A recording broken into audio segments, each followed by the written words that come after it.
All right, we're blessed to have my brother Mark Fuller back with us again. For those that don't know, Mark, tell the people a little bit about your background and let's get it in.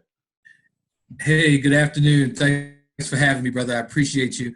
My name is Mark Fuller. I am the managing partner of a company called Manager of Wealth, which also has a subset, a company called Manager of Credit. And my background is in finance. I've been in finance since 1992, started out in the insurance industry, went from the insurance industry into personal finance and investments, spent 6 years in the fashion business during the whole urban clothing revolution, and then came back into finance and the mortgage business in the early 2000s, and have run a mortgage brokerage doing both residential and commercial lending, and also just investor, real estate investor, business investor, and what have you. And Manager of Wealth is a company that I built because I found that a lot of financial professionals were not giving consistent advice. The accountants, the lawyers, your brokers, the advice that they were giving just didn't go together. And so because I had studied all of those disciplines and worked in all of those areas, I wanted to have a conduit where a person would have an advisor that could give them strategic advice around all things finance, money, and investment. And so we started Manager of Wealth in 2012.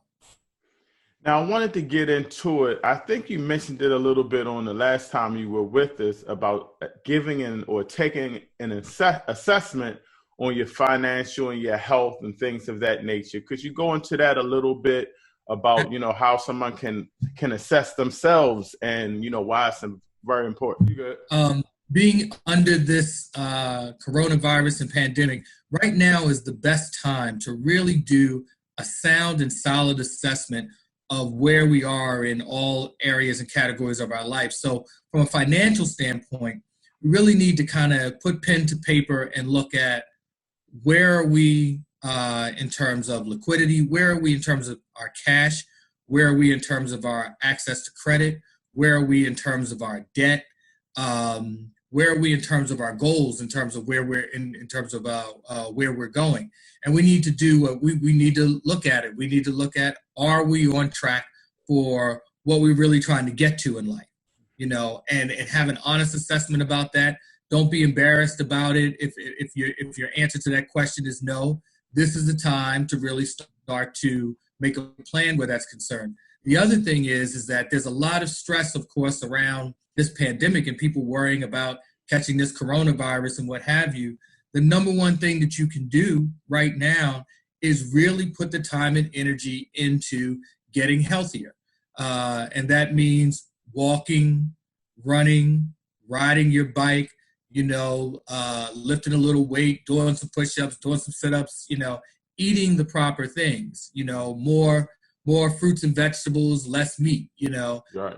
Drinking the proper amount of water, at least half your body weight in ounces every single day, because that's what's going to keep everything functioning. There's nobody listening to this podcast right now is not going to come in contact with this virus. We're all going to come in contact with it. Some of us will be infected with it. Some of us will, the defense of our immune system will squash it and we'll keep it moving and what have you. And so, but your chances of survival are exponentially greater the healthier you are, and that's been consistent. It's interesting that we've seen very, very few really healthy people being overtaken by this. I'm not saying you can't catch it. I'm saying you won't be necessarily destroyed by it, and that's particularly important. So if you aren't where you want to be, health-wise, weight-wise, stamina-wise, what have you, now is a great time to make that adjustment.